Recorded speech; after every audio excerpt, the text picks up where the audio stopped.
Nung kabataan ko, nalulung din ako sa maraming bisyo. Drugs, paglalasing, pambababae. Ang kulang ko lang talaga ay sugal. Nung kabataan ko kasi madalas akong mapaaway. Sa kalye, gawa ng nauso kasi doon yung mga binubuli. Mga klase ko kasi kadalasan, nakikita ko. Ayaw na ayaw ko kasi nakakita na binubuli sila. Ngayon, dahil sa dami ng kakilala ko at mga barkada ko, iba-iba yan, iba-ibang klase. Uy, shot pa! Shot! Pre, mukhang may magandang chicks doon, oh! Kaya, doon sa pagbabarkada ko niyan, doon ako natutong mag-inom, maglasing, mambabae. Nung high school days ko, meron ako nakitang isang religious movement. So, nag-approach ako doon, sumali ako. Balang araw, magpapari din ako. Hanggang sa nagtuturo din ako ng catechist din sa mga pagka-summer sa mga bata. Yung pala, tinetrain na kami sa pagpapare. So, during that time, noong 1986, doon ko na dinig sa isang ka-brother namin na yung pangalang Brother Eli Soriano. Alam mo ba, may isang mangangaral na taga ang dating daan.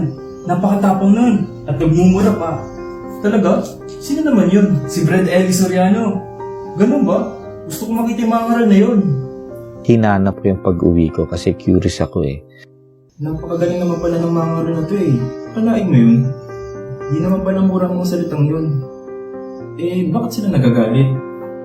Dinidescribe lang naman ni Brother Eli.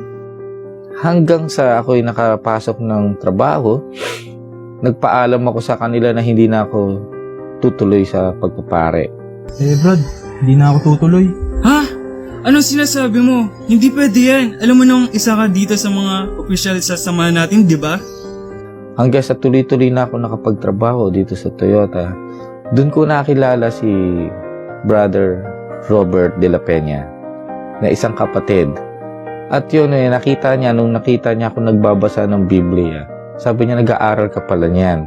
Sabi ko, oo, nag-aaral din ako niyan. Ano inaaral mo? Hindi lang ako masabi dahil nagbabasa lang ako. Sabi niya, mas maganda niyan, makinig ka na lang. Alam mo, subukan mo makinig kay Brother Eli. Marami kang matututunan dun. Para yung inaaral mo, eksakto yan sa Biblia. Mas mabuti kung makinig ka ng mass indoctrination.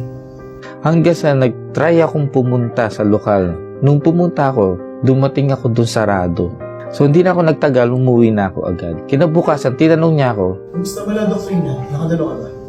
Hindi, sarado. Ha? Parang sarado?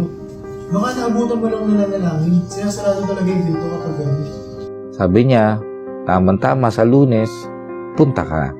So hindi na naman ako natuloy nun. Kaya sabi ko, parang hindi ako talaga para dyan sa relihiyon na yan. Pero bakit ganun? Parang may humahatak sa akin eh. Hanggang sa nagtuloy-tuloy, no, nung 2012, sabi ko, itong huling-huling subok ko na pumasok sa doktrina, kailangan makapasok na ako. Sa awa tulong ng Diyos, nakapasok naman ako. Natuloy kami ng pagdodoktrina sa Apalit. Ito na talaga. Salamat sa Diyos. Nandun na kami nakapila na kami. Hanggang sa, nung lumulubog na ako sa tubig, nanginginig ako. Nararamdaman ko, nanginginig ako. Nung nilubog nila ako, nung umangat ako sa tubig, doon ko naramdaman talaga ang kakaibang pakiramdam. Nung paglabas namin, mga kapatid, tuwan-tuwa.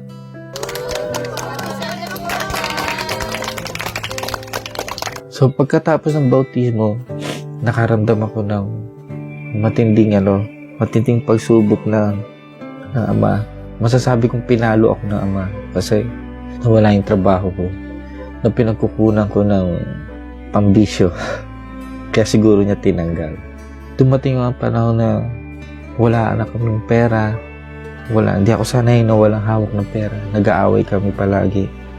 Mrs. Nagkasakit siya ng colon cancer. So, dialysis. Hanggang sa nauubos ang savings namin.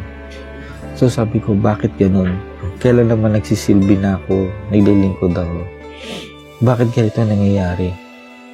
Hanggang sa isang araw, nung nakinig ako kay Brother Eli, lahat daw ng mga hindi pangkaraniwan na nangyayari sa buhay namin, pagmamahal ng Diyos yun, na ayaw niya kaming mapahamak.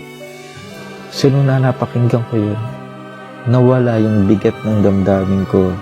So yung nangyari sa amin, kahit nagipit kami, nagkaroon kami ng anak, wala kaming mapadede, diaper, puro DIY ang ginagawa namin. Pero masaya kami. Kumakain kami minsan ng tuyo.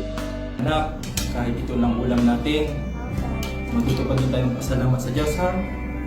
Yung sakit ni sis na colon cancer, bigla siya naghilom. Mrs., yung wala po itong pangyayari sa inyo. Gumaling na po kayo sa colon cancer. Kasama niyo po ang Diyos. Salamat sa Diyos, ma. Naramdaman ko ngayon, dahil hindi kami bumibitaw, gumalaw ang kamay ng Diyos sa Kanya. Naging kaanib at naging kapatid na rin siya sa iglesia ng Diyos. Pinakita namin sa Ama na maging tapat sa Kanya. At iginanti naman niya sa amin, hindi kami talaga pinabayaan at pinagkukulang. Ngayon, nararamdaman namin yan. Salamat sa Diyos at ako 10 taon na rin po sa iglesia mula nung 2012. At nung last year, November 1, 2020, kami po ay nakasal ni sis at si Brother Eli din po ang nagkasal sa amin. Nabigyan na rin po ako ng tungkulin sa loob ng iglesia bilang isang group servant. At yan po ay malaking pagpapasalamat namin sa Diyos Ama sa pagtitiwala. At ang masasabi ko lang po sa mga kapatid, magpakatibay pa po tayo, humawak po tayo sa mga aral na ipinagkakaloob po sa atin ng Diyos Ama, na mapaunawa ang kanyang mga salita.